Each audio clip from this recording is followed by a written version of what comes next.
Pinocchio. Hello friends.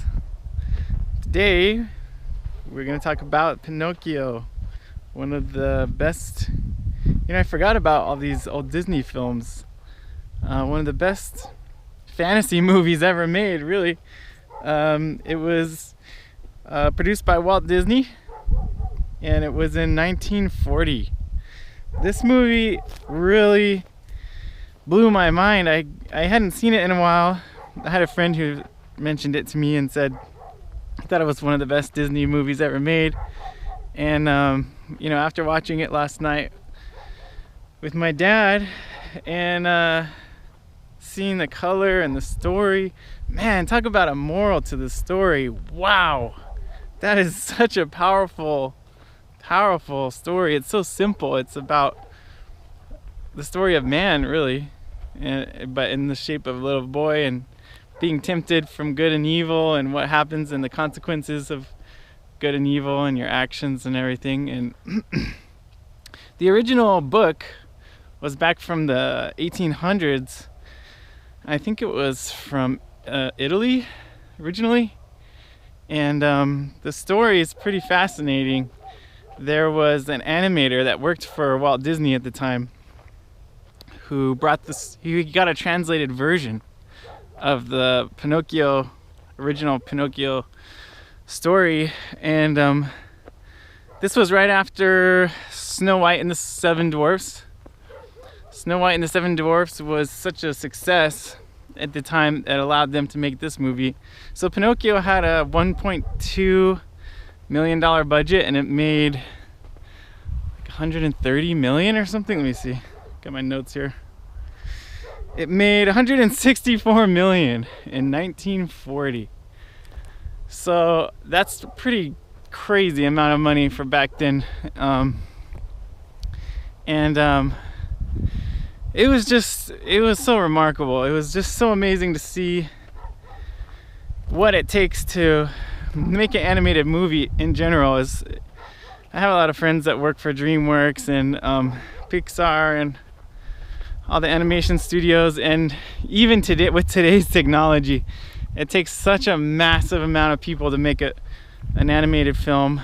And to see what they did at the time with all the water and the smoke and all the different characters. And I read something that said they were originally supposed to make Bambi, and they are having so much trouble trying to figure out how to animate the animals that they had to push that movie back and do Pinocchio first. And also another thing I learned about Pinocchio that's really interesting is the original story was really different. Pinocchio was originally like a really rude, cold-hearted, bad boy, and he was just completely rotten from the beginning. And Walt Disney was sort of like, no, I don't want to do that, we got to go a different direction. And so there was a lot of screenwriters. There was like 5 or 6 screenwriters. There was 2 different sets of directors, like one for the sequences of the animations and then 2 other directors for the other part of the film.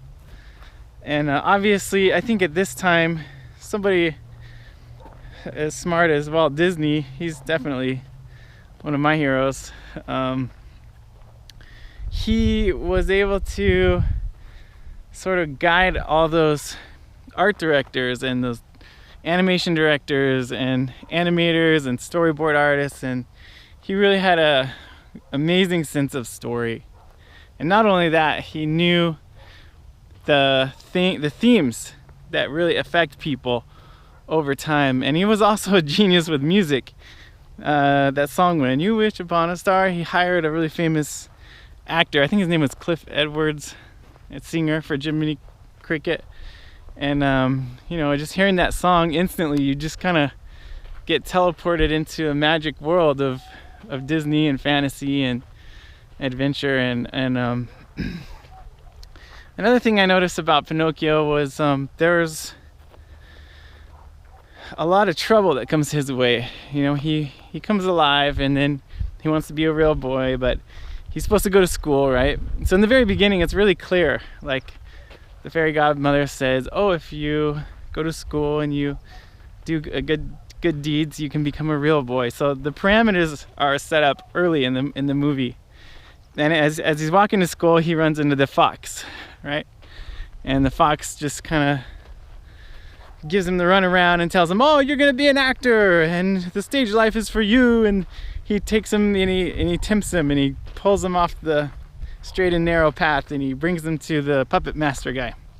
And the puppet master guy tries to take him and make a bunch of money off of him and use him for his own selfish desires, and then he escapes from him, and then this other guy shows up, and then he gets taken to the Pleasure Island, you know. And Pleasure Island is where all the boys go and they smoke and they drink and they trash things and they do all these bad things, and then they turn into donkeys, right? So it was a... Oops, lost you there for a second. So anyway, yeah, so Pinocchio was a really special movie. It still holds up today. The story still is relevant today. It's really a timeless film. And that's the kind of stories I want to tell, and the stories I want to, the type of movies I would like to make, are movies like that are timeless. They have a really positive moral to the story. They're really beautifully executed artistically. They're funny. They're kind of scary at times. And they're timeless. And when you hear them, when you hear Pinocchio or you watch Pinocchio, you don't think about, oh, it's from the 40s. You know, it sort of has this timelessness about it. And all the classic Disney films really have that. So, I hope you guys enjoyed this Pinocchio review. If you haven't seen it in a while, go back and check it out again. It's definitely worth it. It's amazing. And until next time,